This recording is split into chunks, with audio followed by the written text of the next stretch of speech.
పైన కనబడుతుంది కదా ఫోటో. ఈ పాప పేరు పునర్విక. మనం చూస్తున్నాం గత కొద్ది రోజుల నుంచి సేవ్ పునర్విక అనే హ్యాష్ట్యాగ్ ఇన్స్టాగ్రామ్లో కానీ వేరే ఇతర సోషల్ మీడియా యాప్స్లో కానీ తెగ వైరల్ అవుతుంది. ఈ పాపకి SMA టైప్ 1 డిసీజ్ ఉంది.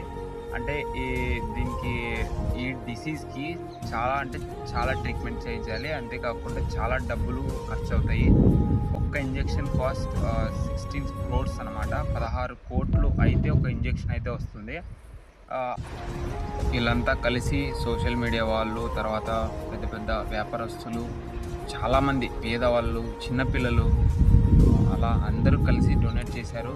కొంతమంది డొనేట్ చేయకున్నా కూడా ఏదైతే సోషల్ మీడియాస్లో ఉన్న ఆ రీల్స్ని షేర్ చేసి డొనేట్ చేసే వాళ్ళకి షేర్ చేశారు. ఇలా ఇంచుమించు దాదాపు 10 కోట్ల పైనే మనం అంతా కలెక్ట్ చేయడం జరిగింది. ఇప్పుడు వచ్చేసి మన ఏపీ గవర్నమెంట్ నుంచి కూడా మంచి అప్డేట్ అయితే వచ్చిందన్నమాట. నా మంత్రి నారా లోకేష్ గారు కూడా 6 crores దాకా అరేంజ్ చేసి మొత్తం టోటల్గా 16 crores దాకా మొత్తం ఇంజెక్షన్ చేయించున్నారు. సో వాళ్ళందరికీ వాళ్ళ కుటుంబ సభ్యులు చాలా ధన్యవాదాలు తెలుపుతున్నారు అన్నమాట. అంతేకాకుండా ఈ 16 crores ఏదైతే ఉందో ఇలాంటి SMA టైప్స్ చాలా ఉన్నాయి. చాలా డిసీజులు అయితే ఉన్నాయి చాలా పేద పిల్లలకి. పునర్వికనైతే గెలిపించాం. ఇలానే కాకుండా చాలా పేదవాళ్ళు కూడా ఇలాంటి డిసీజులు అయితే ఉన్నాయి, కానీ బయటికి చెప్పుకోలేదు. పునర్విక వాళ్ళ డాడీ సురేష్ గారు మాత్రమే చెప్పారు, మనమంతా హెల్ప్ చేశాం.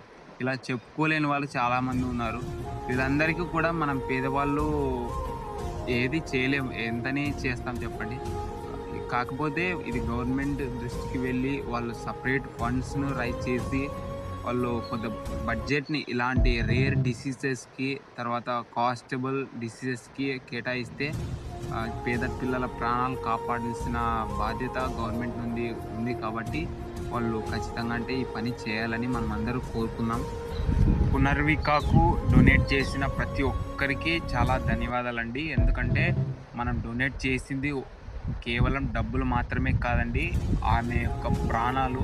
రేపు పొద్దున పునర్విక ఏమనుకుంటుందంటే మానవత్వం ఇంకా బ్రతికే ఉంది, ఆ మానవత్వమే లేకుంటే నేను ఈరోజు ఉండేదాన్ని కాదని ఆమె అభిప్రాయపడుతుంది. అప్పుడు ఆమెకి ఇంకా ఈ